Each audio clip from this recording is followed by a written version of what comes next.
Praise the lord. నీకు సింహాల మధ్యలో ఉన్నట్టు అనిపిస్తుందా?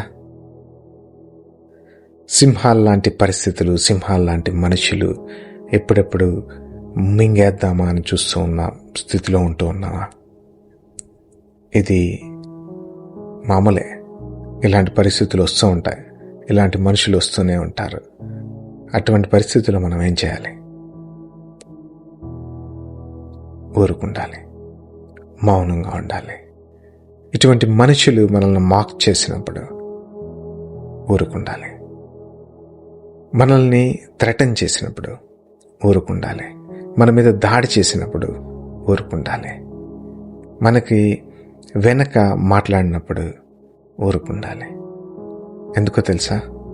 దేవుని వాక్యం ఇలాగ సెలవిస్తూ ఉంది. ఊరుకుండడి, నేను దేవుణ్ణని తెలుసుకున్నది. Be still and know that I am your God. దేవుడు మనకున్నాడు అని చెప్పే సంగతి మర్చిపోవద్దు.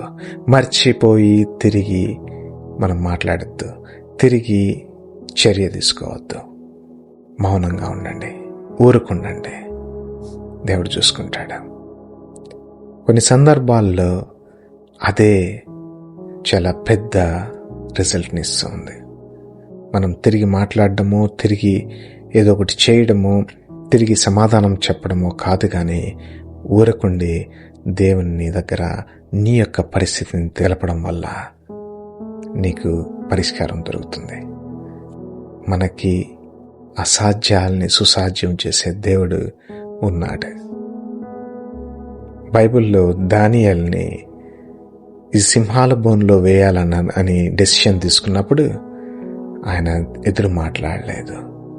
బోన్లో వేసినప్పుడు కూడా ఆయన అరిచి గోల చేయలేదు, భయపడి పరుగులు తీయలేదు, ఎదుర్కొని దాడి చేయలేదు, సింహాల దగ్గర నుంచి పారిపోవాలనుకోలేదు, ఎలా అయినా ప్రాణాలని చిక్కించుకోవాలని ఆశపడలేదు. కానీ ఆయన ఊరుకొండి దేవునికి ప్రార్థన చేశాడు. అలా దేవునికి ప్రార్థన చేసినప్పుడు అలాంటి సింహాల నోర్లే మూతపడ్డాయి. మరి మీరు ఎటువంటి పరిస్థితుల్లో ఉన్నా, మీ ఉద్యోగంలో కానీ, మీ యొక్క బిజినెస్లో కానీ, మీ ఇంట్లో కానీ, మీ యొక్క పరిస్థితులు, సంబంధాల్లో కానీ అనేకమైన పరిస్థితులు, అనేకమైన మనుష్యులు మీ మీద సింహాల వల్ల పడినప్పుడు ఊరకుండి ప్రార్థన చేసినప్పుడు దేవుడు మీ మౌనాన్ని ఆయన ఒక ఆయుధంలాగా మరిచి దేవుని కార్యం చేస్తాడు. విశ్వసించండి, ప్రార్థన చేయండి. దేవుడు మిమ్మల్ని దీవించునుగాక.